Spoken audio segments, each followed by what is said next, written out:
This freeloader needs to know his place, my daughter-in-law screamed at Christmas dinner, pointing at me in my own home that I'd been paying for. The guests sat frozen as I calmly stood up and said the words that would change everything. Before we continue, please subscribe to the channel and let us know where you're listening from in the comments. The coffee maker gurgled to life at 6:30, same as every morning for the past 6 years. Dwayne Hollister moved through his kitchen with the practiced efficiency of a man who'd learned to live alone, measuring grounds with the precision that 40 years as an electrician had drilled into him. He pulled down Linda's favorite mug from the cabinet, the blue ceramic one with "World's Best Wife" painted in her careful script. Even after 6 years, he couldn't bring himself to use any other. The coffee steamed as he settled at the oak table they'd bought together in 1987, the same year they'd signed the mortgage papers on this modest Toledo home. Linda's photograph smiled at him from its silver frame taken at their 25th anniversary dinner. She'd been radiant that night, laughing at something he'd said, her eyes bright with the joy that had made every day of their marriage feel like a gift. The cancer had weakened her, and stress would take her just 3 years later, but in that photo she was eternal, beautiful, vibrant, completely his. "Morning, sweetheart," he whispered, touching the frame gently. 6 years ago since, he couldn't finish the sentence. Never could. The manila folder beside his coffee cup held 8 months of financial records, a growing collection of receipts and credit card statements that told a story he was finally ready to face. Dwayne opened it with reluctant fingers, spreading the evidence across the table. Grocery receipts, $847 in November alone. Utilities up 40% since April. The credit card statement from Marcus's account, the one Dwayne had agreed to help with temporarily, showed $2 300 charges last month. Designer clothes, expensive dinners, electronics that no unemployed person should be buying. He pulled out his calculator, the same Texas Instruments model he'd used for job estimates since the 80s. The numbers didn't lie even when he wished they would. 8 months of supporting Marcus and Brittany had cost him $12,847, nearly $13,000 from his fixed retirement income. $213 last week alone, he murmured, studying Brittany's latest shopping spree. Linda would be heartbroken. The irony wasn't lost on him. When Marcus had shown up 8 months ago with his young wife and their sob story about temporary setbacks, Dwayne had opened his home without hesitation. That's what family did, you helped each other through rough patches. Linda had raised Marcus to believe in family loyalty, but temporary had become permanent. Rough patches had become comfortable dependency, and help had become exploitation disguised as gratitude. Footsteps on the stairs interrupted his calculations. Brittany appeared in the kitchen doorway, blonde hair perfectly styled even at 7 in the morning, wearing the silk robe that had cost more than Dwayne's monthly electric bill. At 29, she moved through his house with the confidence of ownership. "Morning, Dwayne," she said, not quite meeting his eyes as she headed straight for the expensive coffee maker she'd insisted they needed. "I hope you slept well." He gathered the receipts quickly, sliding them back into the folder.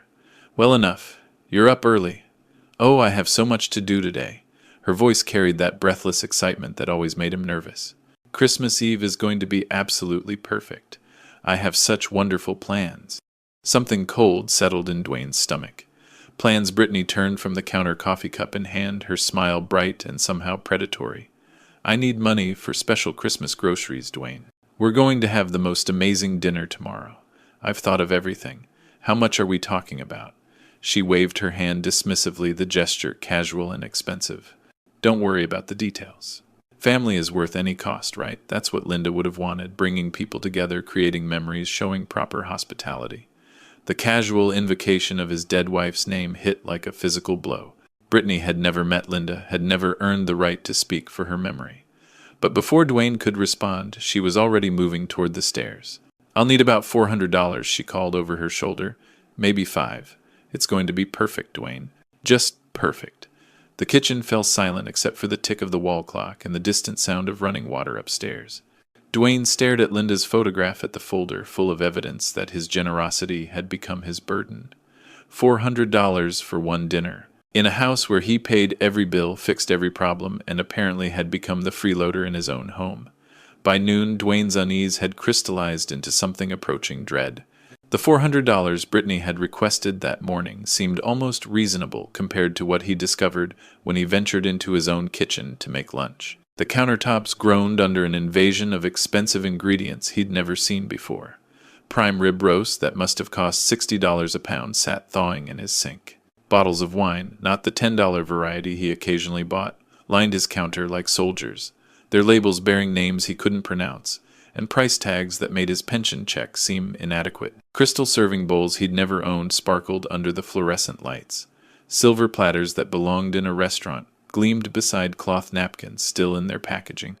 The refrigerator revealed more surprises: imported cheeses arranged on a wooden board that cost more than his monthly water bill, shrimp cocktail ring that could feed a small army, vegetables so perfectly arranged they looked like magazine photographs. "What the hell?" he whispered, picking up a receipt that had fluttered to the floor. The total at the bottom made his chest tighten: $487.63. From his credit card, authorized by the supplemental card holder, Brittany Hollister. The sound of Brittany's voice drifted from the living room, animated and excited, clearly on the phone with someone. Dwayne moved closer to the doorway, catching fragments of her conversation. Absolutely perfect timing. Yes, 7 o'clock sharp. Oh, you'll love what I've planned.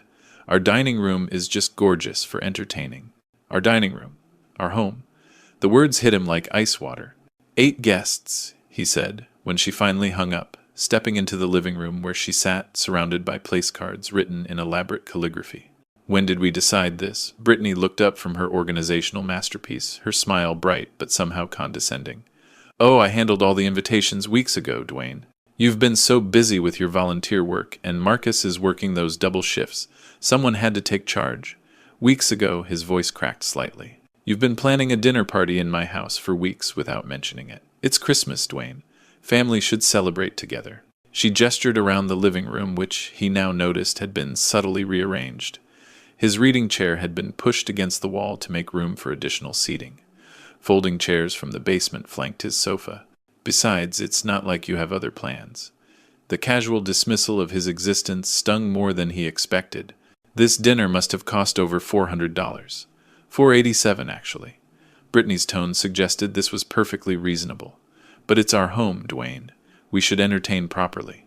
Show people that we know how to do things right, that we appreciate quality. Our home." There it was again, that casual appropriation of his 40 years of mortgage payments, his decades of maintenance and care, his lifetime of building something that was supposed to be his sanctuary. "Who exactly is coming?" he asked, though part of him already dreaded the answer. "Oh, wonderful people." Brittany counted on her manicured fingers. "The Hendersons from church, they're always so impressed by nice things. Janet from my salon and her husband. That sweet couple from down the street, the Martinezes. Pastor Wilson, of course. And my sister might drive down from Cleveland, if she can get off work. 8 people. 8 strangers essentially invited to eat expensive food in his house, served on dishes he'd never seen before by a woman who spoke as if she owned the place, where he'd raised his son and mourned his wife. "Where's Marcus in all this?" Dwayne asked, though he suspected he already knew. "Working doubles at the warehouse. Poor thing has been pulling such long hours lately." Brittany's sympathy seemed practiced, rehearsed. "He probably won't be home until after dinner starts. But that's fine, gives us a chance to really show off what we can do. Us, we, our." Every pronoun was a small theft, a gradual erasure of his ownership, his authority, his very presence in his own life. The doorbell chimed through the house, a sound that usually brought him simple pleasure. Today it felt like a death knell. "Oh, they're early." Brittany jumped up, smoothing her dress, another expensive purchase he'd apparently funded. "How wonderful. Dwayne, could you get that? I need to check on the appetizers." She disappeared into the kitchen, his kitchen, leaving him standing in his rearranged living room, staring at place cards for a party he'd never agreed to host, listening to his doorbell ring with the arrival of guests he'd never invited. By noon, Dwayne's unease had crystallized into something approaching dread. The $400 Brittany had requested that morning seemed almost reasonable compared to what he discovered when he ventured into his own kitchen to make lunch. The countertops groaned under an invasion of expensive ingredients he'd never seen before. Prime rib roast that must have cost $60 a pound sat thawing in his sink. Bottles of wine, not the $10 variety he occasionally bought, lined his counter like soldiers, their labels bearing names he couldn't pronounce, and price tags that made his pension check seem inadequate. Crystal serving bowls he'd never owned sparkled under the fluorescent lights. Silver platters that belonged in a restaurant gleamed beside cloth napkins, still in their packaging. The refrigerator revealed more surprises. Imported cheeses, arranged on a wooden board, that cost more than his monthly water bill, shrimp cocktail ring, that could feed a small army vegetables, so perfectly arranged they looked like magazine photographs. "What the hell?" he whispered, picking up a receipt that had fluttered to the floor. The total at the bottom made his chest tighten. $487.63. From his credit card, authorized by the supplemental card holder Brittany Hollister. The sound of Brittany's voice drifted from the living room, animated and excited, clearly on the phone with someone. Dwayne moved closer to the doorway, catching fragments of her conversation. Absolutely perfect timing. "Yes, 7 o'clock sharp. Oh, you'll love what I've planned. Our dining room is just gorgeous for entertaining. Our dining room. Our home." The words hit him like ice water. 8 guests, he said when she finally hung up, stepping into the living room where she sat, surrounded by place cards written in elaborate calligraphy. "When did we decide this?" Brittany looked up from her organizational masterpiece, her smile bright but somehow condescending. "Oh, I handled all the invitations weeks ago, Dwayne. You've been so busy with your volunteer work, and Marcus is working those double shifts. Someone had to take charge." Weeks ago, his voice cracked slightly. "You've been planning a dinner party in my house for weeks without mentioning it. It's Christmas, Dwayne. Families should celebrate together." She gestured around the living room, which he now noticed had been subtly rearranged. His reading chair had been pushed against the wall to make room for additional seating. Folding chairs from the basement flanked his sofa. "Besides, it's not like you have other plans." The casual dismissal of his existence stung more than he expected. "This dinner must have cost over $400. $487, actually." Brittany's tone suggested this was perfectly reasonable. "But it's our home, Dwayne. We should entertain properly. Show people that we know how to do things right, that we appreciate quality. Our home." There it was again, that casual appropriation of his 40 years of mortgage payments, his decades of maintenance and care, his lifetime of building something that was supposed to be his sanctuary. "Who exactly is coming?" he asked, though part of him already dreaded the answer. "Oh, wonderful people." Brittany counted on her manicured fingers. "The Hendersons from church, they're always so impressed by nice things. Janet from my salon and her husband. That sweet couple from down the street, the Martinezes. Pastor Wilson, of course. And my sister might drive down from Cleveland if she can get off work. 8 people, 8 strangers, essentially invited to eat expensive food in his house, served on dishes he'd never seen before by a woman who spoke as if she owned the place where he'd raised his son and mourned his wife. "Where's Marcus in all this?" Dwayne asked, though he suspected he already knew. "Working doubles at the warehouse. Poor thing has been pulling such long hours lately." Brittany's sympathy seemed practiced, rehearsed. "He probably won't be home until after dinner starts. But that's fine, gives us a chance to really show off what we can do. Us, we, our." Every pronoun was a small theft, a gradual erasure of his ownership, his authority, his very presence in his own life. The doorbell chimed through the house, a sound that usually brought him simple pleasure. Today it felt like a death knell. "Oh, they're early." Brittany jumped up, smoothing her dress, another expensive purchase he'd apparently funded. "How wonderful. Dwayne, could you get that? I need to check on the appetizers." She disappeared into the kitchen, his kitchen, leaving him standing in his rearranged living room, staring at place cards for a party he'd never agreed to, host listening to his doorbell ring with the arrival of guests he'd never invited.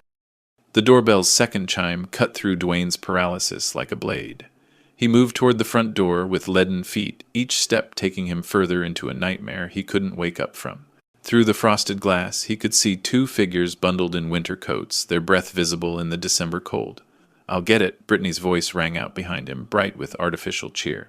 She swept past him in a cloud of expensive perfume, her hand reaching for the door handle with the confidence of someone who belonged there. "This is so exciting." Dwayne stepped back, suddenly feeling like an intruder in his own foyer, as Brittany threw open the door with theatrical enthusiasm. "Eleanor, Pastor Wilson, welcome to our home."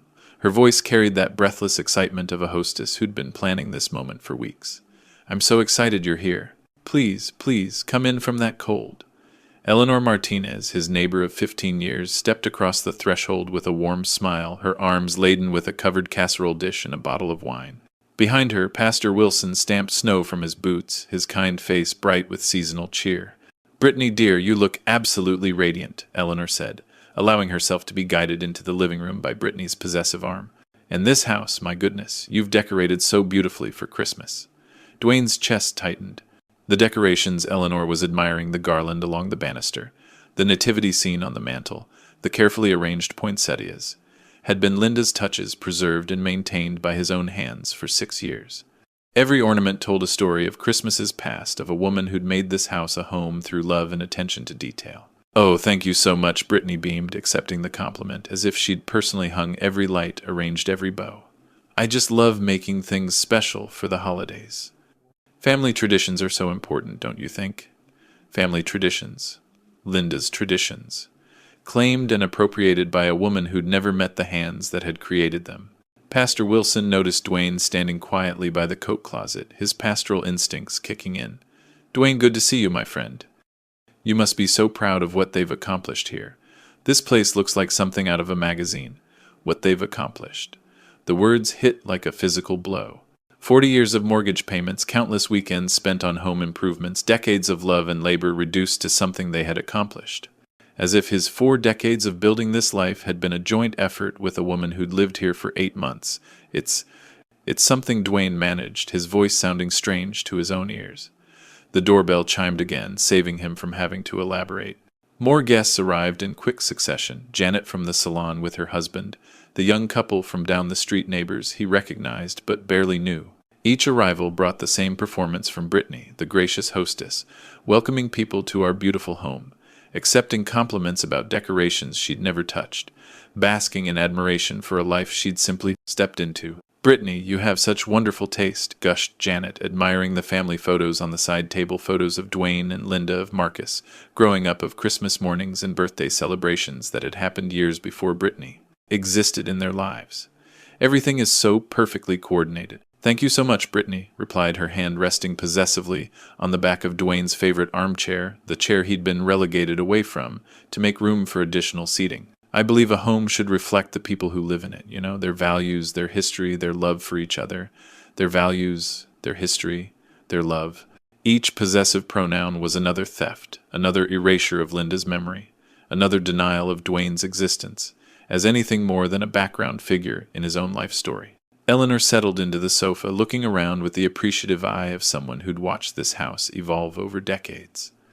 "Dwayne, you and Marcus have created something really special here. Linda would be so proud to see how well you've maintained her touch." Before Dwayne could respond, Brittany was there with wine glasses and that brilliant smile that seemed to deflect attention from anyone else in the room. "Oh, we've made quite a few updates since I've been here. Freshened things up, Sometimes old houses need a woman's touch to really shine. Old houses." Linda's carefully chosen decorations dismissed as outdated, her memory reduced to something that needed freshening up by someone who'd never earned the right to change so much as a throw pillow.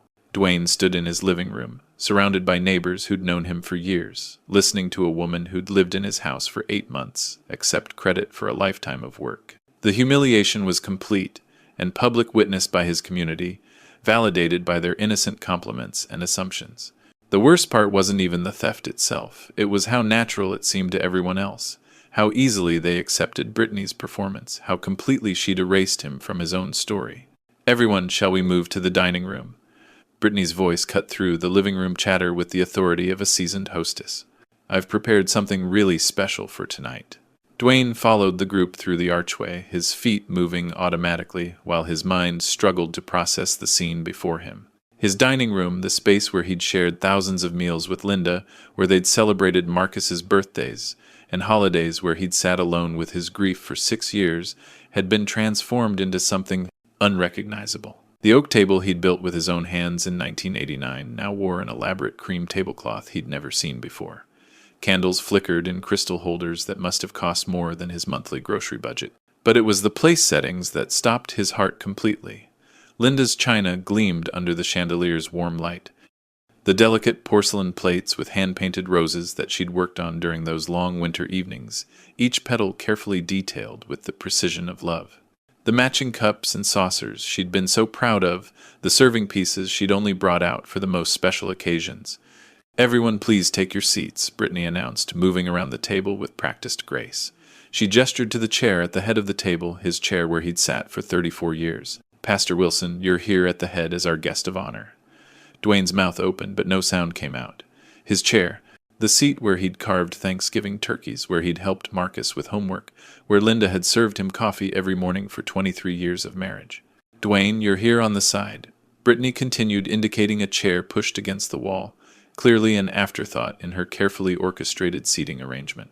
I hope that's comfortable for you. Comfortable. In his own dining room, displaced from his own table, treated like a distant relative invited out of obligation. Eleanor Martinez picked up one of the dinner plates, admiring it in the candlelight. Brittany, this china is absolutely exquisite. Is it a family heirloom? Oh, yes, Brittany replied without hesitation, her smile radiant as she adjusted a fork that didn't need adjusting. It's been in the family forever. I just love traditional pieces like this. There's something so elegant about hand-painted china, don't you think? Dwayne's vision blurred slightly. He could see Linda as clearly as if she were standing beside him, bent over the kitchen table on winter nights. Her reading glasses perched on her nose, a tiny brush in her steady hand, as she painted rows after rows, with infinite patience.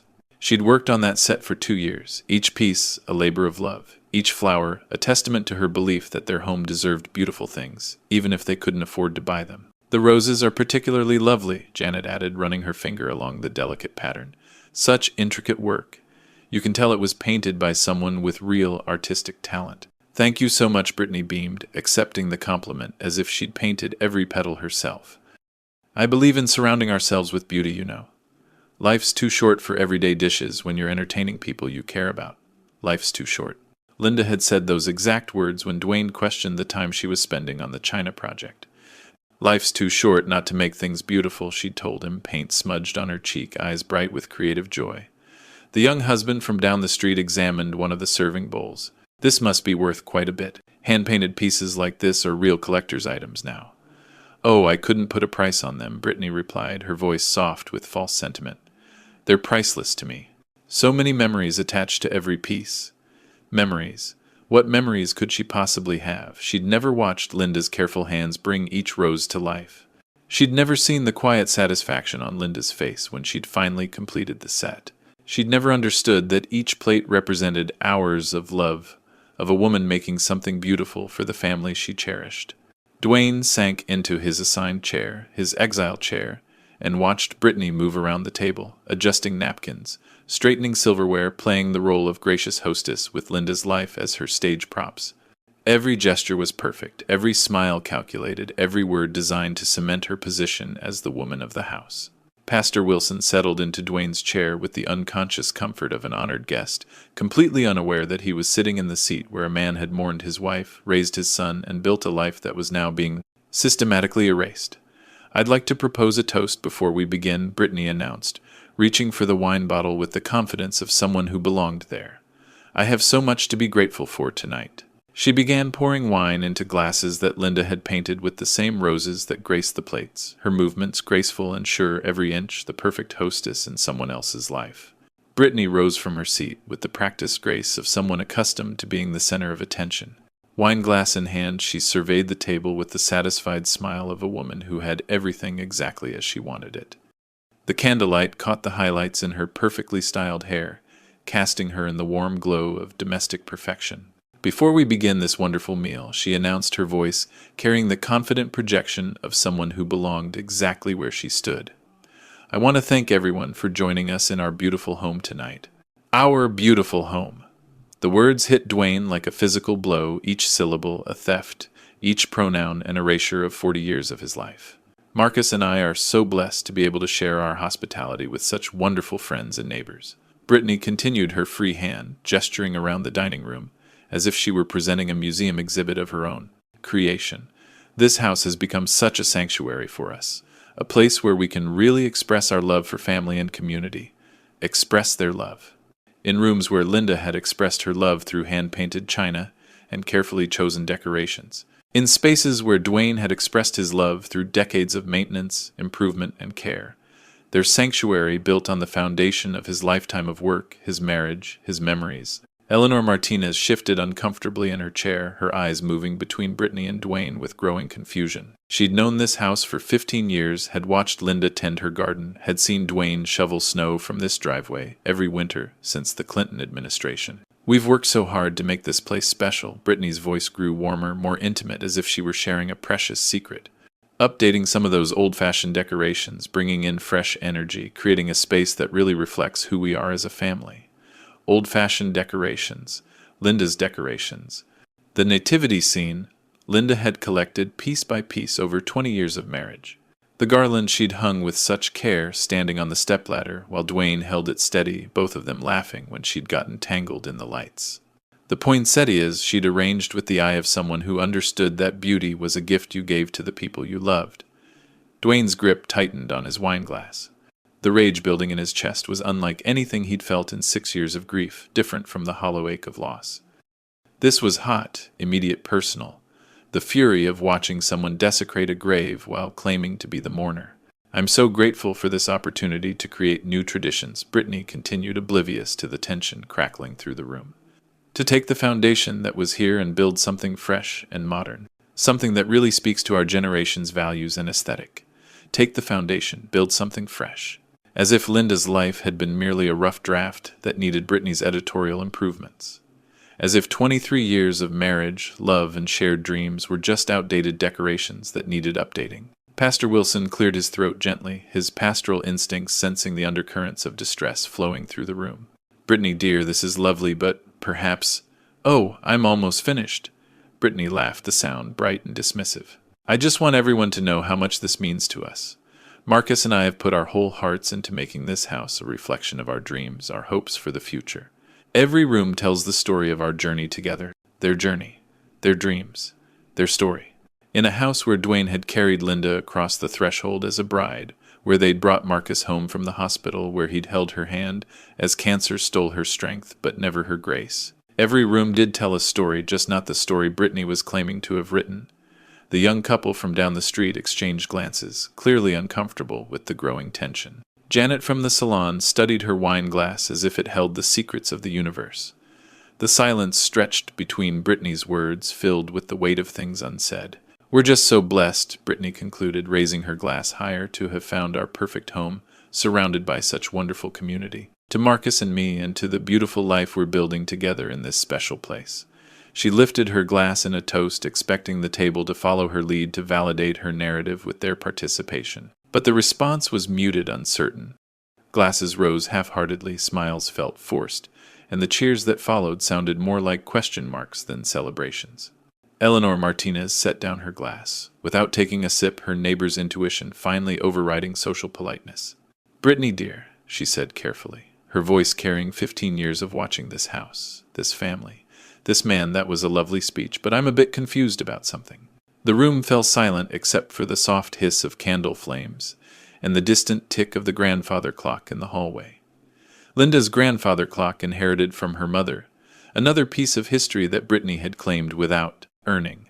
Eleanor's eyes moved to Dwayne, taking in his white-knuckled grip on his wineglass, his carefully controlled expression, his position at the side of his own table. "Dwayne," she said gently, "what's your role in all this? You've been so quiet tonight." Eleanor's question hung in the candlelit air like a lifeline thrown to a drowning man. Dwayne straightened in his exile chair, feeling something that had been compressed in his chest for 8 months finally beginning to expand. His voice, when it came, carried the weight of 40 years of honest work and 6 years of quiet grief. "Well, actually, Oh, Dwayne's just being modest." Brittany's interruption sliced through his words like a blade, her laugh bright and dismissive. She reached across the table to pat his hand with the condescending affection one might show an elderly relative who'd said something embarrassing. "He helps out around here. Don't you?" Dwayne helps out in his own home, at his own table, with his own money funding every bite of food these people were eating. Pastor Wilson frowned slightly, his pastoral instincts clearly troubled by the undercurrents flowing through the room. "Helps out, but isn't this... Some people just don't understand modern family dynamics," Brittany said smoothly, her smile never wavering as she effectively silenced another attempt to clarify the situation. "Multi-generational living can be so complex. Everyone has their role, their contribution. Dwayne's been wonderful about adapting to our way of doing things. Our way of doing things, adapting to their system in his own house, built with his own hands, furnished with his own furniture, decorated with his dead wife's love." Janet from the salon looked increasingly uncomfortable, her eyes darting between Brittany's confident performance and Dwayne's white-knuckled grip on his wineglass. The young couple from down the street had stopped eating entirely, their forks suspended over Linda's hand-painted plates, as they witnessed something that felt more like a hostage situation than a family dinner. "Modern families are so interesting," Eleanor said carefully, her 15 years of neighborly observation sharpening her voice to a surgical edge. Tell me, Brittany, how long have you and Marcus been living in this house? 8 months, Brittany replied without thinking, then caught herself as she realized the implication. But it feels like we've always belonged here, you know? Some places just speak to your soul. 8 months. The numbers sat on the table like evidence in a criminal trial. Eleanor's eyes moved around the dining room, taking in details she'd seen evolve over 15 years of neighborhood friendship. The built-in china cabinet Dwayne had installed himself. The hardwood floors he'd refinished with his own hands. The crown molding that had taken him 3 weekends to get right. And before that, Eleanor pressed her voice, gentle but relentless. Dwayne felt the moment stretching, pregnant with possibility. This was his chance, his opportunity to reclaim his narrative, to tell the truth about whose house this was, whose money had paid for this elaborate dinner, whose grief had been violated by this woman's casual appropriation of his South life. But as he opened his mouth to speak, something in Brittany's expression triggered a memory so sharp and sudden it knocked the breath from his lungs. 6 years ago, Linda's last Christmas. She'd been weak from the treatments but determined to cook one more family dinner, to create one more perfect holiday memory. Marcus had brought Brittany 23, then beautiful and brittle, and already showing signs of the entitlement that would eventually consume everything in its path. Linda had spent hours in the kitchen, her hands shaking from medication, but her will unbreakable. The turkey had been perfect, the sides exactly as Marcus loved them. The table set with the same china that now gleamed under these same candles. She'd been so proud, so hopeful, that this young woman would become part of their family story. And then Brittany had taken one bite of Linda's carefully prepared stuffing and wrinkled her nose in theatrical disgust. "Your mom needs to learn modern cooking," she'd said to Marcus, loud enough for Linda to hear from the kitchen. "This is embarrassing. How am I supposed to bring friends here when the food tastes like something from the 1950 seconds? Linda had been standing in the doorway when she said it, holding the cranberry sauce she'd made from scratch, her face crumbling like paper in fire. The serving bowl had slipped from her trembling hands, shattering on the floor in an explosion of red that looked like blood. "Oh, great," Brittany had sighed, not moving to help as Linda swayed against the doorframe, her face gray with pain and humiliation. "Now she's being dramatic." Linda's collapse had come 20 minutes later, the stroke that would steal her speech, her mobility, her independence, and ultimately her life. The doctors said her body, already weakened by years of cancer treatment, couldn't handle the stress-induced stroke. But Dwayne knew the real trigger. He'd seen the exact moment when his wife's heart had broken, when the cruelty of a thoughtless young woman had shattered something vital and irreplaceable. Now that same woman sat at his table using Linda's dishes, claiming Linda's decorations, dismissing him as a helper in his own home, while speaking of modern family dynamics and adapting to their way of doing things. The rage that had been building all evening reached critical mass. 6 years of grief, 8 months of exploitation, and a lifetime of being a man who solved problems and fixed what was broken, collided in a moment of perfect, crystalline clarity. Brittany was still talking something about appreciation and gratitude, and the importance of family, but her words had become white noise against the roar of blood in Dwayne's ears. She gestured with Linda's wineglass, smiled with Linda's china, reflecting the candlelight spoke of traditions she'd never earned the right to claim. And then, as if the universe had decided to provide the perfect punctuation to 6 years of suppressed fury, she said the words that would change everything. "This freeloader needs to know his place." The words exploded from Brittany's mouth with the force of 6 years of suppressed contempt, her mask of gracious hostess finally shattered beyond repair. She stood at the head of his table, pointing at him with Linda's wineglass, her face twisted with a rage that revealed the monster she'd always been beneath the performance. The dining room fell silent, except for the sharp intake of breath from shocked guests. Pastor Wilson's fork clattered against Linda's china. Janet's hand flew to her chest. The young couple from down the street stared in open-mouthed horror. Dwayne rose slowly from his exile chair, reaching into his jacket pocket, with the deliberate precision of a man who'd been preparing for this moment his entire adult life. The manila folder emerged like evidence in a criminal trial. "Who's been freeloading?" His voice cut through the stunned silence with 40 years of authority behind it. Receipts scattered across the table like playing cards, each one a testament to 8 months of exploitation. $12,000 in 8 months, Brittany. Every grocery bill, every utility payment, every designer outfit you're wearing. The guests leaned forward, their eyes moving from the scattered evidence to Brittany's face, watching her confident narrative crumble in real time. "Wait." Eleanor's voice carried the sharp edge of 15 years of neighborhood observation. "Whose house is this?" Before anyone could answer, the front door slammed open with enough force to rattle the windows. Marcus burst through the dining room archway, his work clothes dirty from double shifts, his face flushed from running. "What's going on?" he demanded, taking in the scene, his wife standing with wine glass raised like a weapon, his father surrounded by financial evidence, 8 guests frozen in various states of shock. I heard shouting from the driveway. "Your father is ruining our Christmas." Brittany's voice cracked with desperation, her performance falling apart as she realized she'd lost control of her own stage. "He's being completely unreasonable." Dwayne's eyes moved from his son to the woman who'd destroyed his family, and 6 years of suppressed truth finally found its voice. "You killed Linda with your cruelty 6 years ago." Each word dropped like a stone into still water, creating ripples of shock that spread across every face at the table. "You knew about her heart condition. You knew the stress would hurt her. And you said those things anyway." Marcus went white. "Dad, what are you talking about?" "Ask her," Dwayne said, his gaze never leaving Brittany's face. "Ask her what she said to your mother at her last Christmas dinner. Ask her about the stuffing comment that broke your mother's heart 20 minutes before her stroke." The silence stretched taut as a wire. Brittany's face cycled through emotions, panic, calculation, desperate fury before settling into something cold and reptilian. She was in the way anyway. Brittany snarled her mask, dropping completely. "Old people should know when to step aside. And if you don't like it, maybe you should join her." The death threat hung in the air like poison gas. Eleanor Martinez gasped audibly. Pastor Wilson pushed back from the table, his face pale with horror. The young couple grabbed their coats and headed for the door without a word. "We should go," Janet whispered, pulling her husband toward the exit. "This is family business." Within minutes, 6 guests had fled into the December night, leaving only Eleanor and Pastor Wilson as witnesses to the complete destruction of Brittany's carefully constructed lies. "I'm not leaving you alone with her," Dwayne Eleanor said firmly, her grandmother's instincts overriding social politeness. Marcus stood frozen between his wife and his father, finally seeing the woman he'd married without her mask of manipulation. "Brittany, what the hell are you saying?" "I'm saying the truth," she screamed, wine splashing from her glass onto Linda's tablecloth. "I'm tired of pretending this old man matters. This is our house now, our life, our future." Dwayne moved around the table with the steady purpose of a man who'd finally found his moment of absolute clarity. When he spoke, his voice carried the weight of 40 years of honest work and 6 years of patient grief. "You have until morning to leave." The words were quiet, final, non-negotiable. "And if you threaten me again, I'm calling the police tonight." Brittany laughed, the sound sharp and bitter. "You can't make us leave. We have rights." "You have no rights," Eleanor said firmly, her voice carrying the authority of someone who'd watched this house, this man, this family, for 15 years. "Pastor Wilson and I heard every word.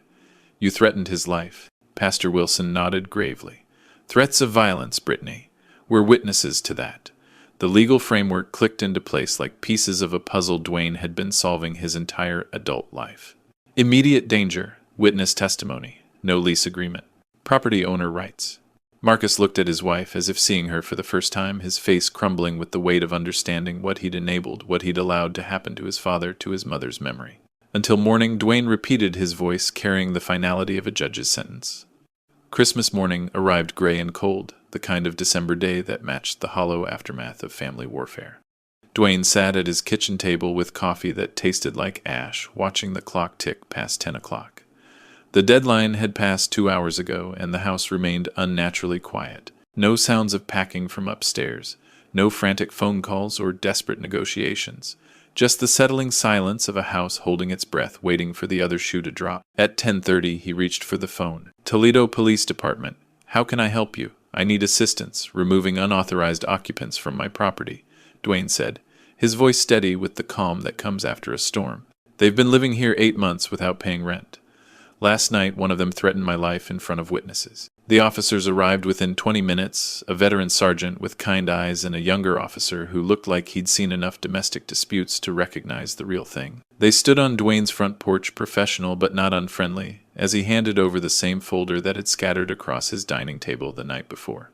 "Property deed, mortgage statements, utility bills," Sergeant Martinez explained to his partner examining the documents, "all in Mr. Hollister's name." "Sir, you mentioned threats." "She said I should join my dead wife," Dwayne replied quietly. "I have witnesses." "Sir, threats of violence against a property owner justify immediate removal under Ohio law," the sergeant said. "Do you have those witnesses available?" Eleanor appeared at her front door, as if summoned by divine intervention, still in her church clothes from early service. She crossed the street with the determined stride of a woman who'd spent 72 years learning to recognize right from wrong. "Officer, I heard everything she said," firmly. "That woman told Dwayne he should join his dead wife. Pastor Wilson heard it too. He's at the church if you need him. We were both there when she made the threat." The younger officer knocked on the front door. When it opened, Brittany appeared looking haggard and desperate, her perfect facade replaced by the raw panic of someone whose world was collapsing. "Ma'am, we need you to gather essential items and vacate the premises immediately," the sergeant said. "The property owner has requested your removal, and we have witness testimony of threats made against him." "This is insane," Brittany's voice cracked. "You can't just throw us out on Christmas morning." "You were given until morning to leave voluntarily," Dwayne said quietly. "You chose to stay." Marcus appeared behind his wife carrying a suitcase that suggested he'd spent the night making difficult decisions. His face was pale but resolved the expression of a man who'd finally seen himself clearly in an unforgiving mirror. "Dad," he said, his voice thick with shame and something that might have been relief, "I heard what she said about Mom last night. I won't defend that." Brittany whirled on him, her desperation sharpening to rage. "Marcus, you're choosing him over me. After everything we've built together." "We didn't build anything," Marcus replied, his voice gaining strength. "We took everything. From him, from Mom's memory, from basic human decency. I'm choosing right over wrong. We're leaving." The next hour passed with mechanical efficiency. The officers supervised as boxes and suitcases emerged from the guest bedroom as 8 months of gradual invasion was reversed under legal authority. Neighbors emerged onto porches drawn by the official vehicles in the public resolution of a situation many had suspected but none had dared address. Eleanor stood beside Dwayne on his front porch, her presence a bulwark against any lingering doubt about his decision. "You did the right thing," she said firmly. "Linda would be proud of you for finally standing up for yourself." Pastor Wilson arrived as the last boxes were loaded, having heard about the situation through the mysterious network of small-town communication. "Sometimes protecting yourself is protecting others too, Dwayne," he said gently. "Evil thrives when good people do nothing." Marcus approached his father as Brittany waited in the car, her face a mask of fury and disbelief. "Dad, I know I failed you.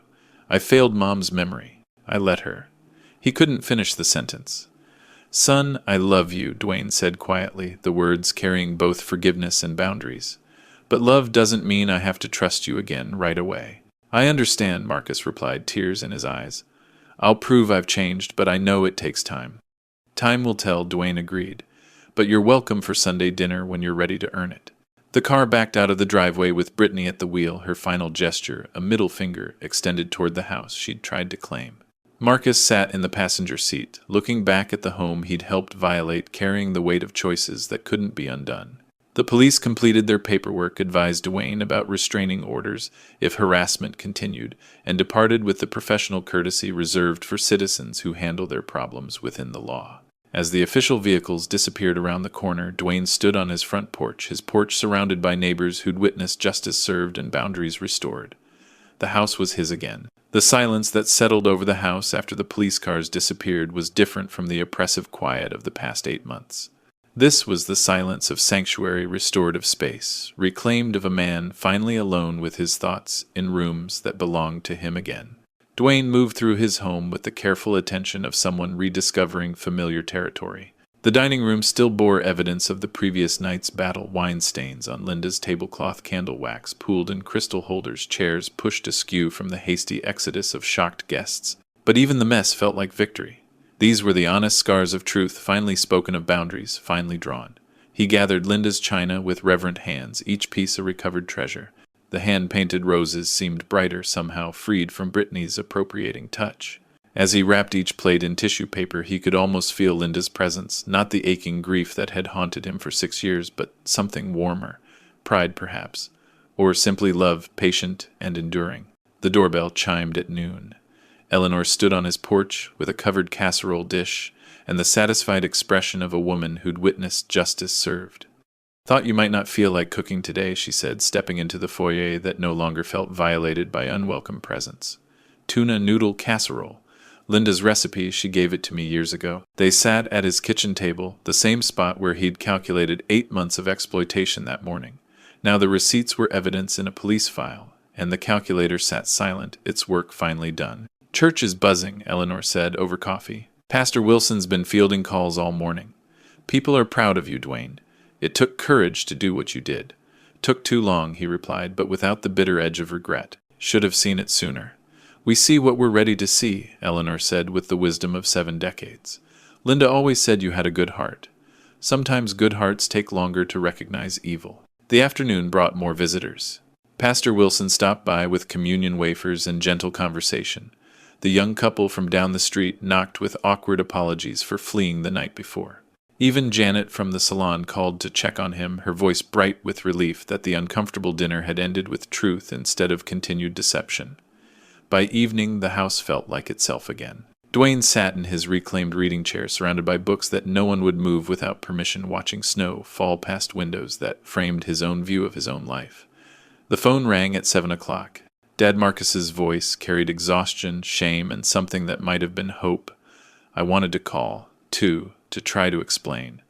Where are you, son? Motel 6 on the highway.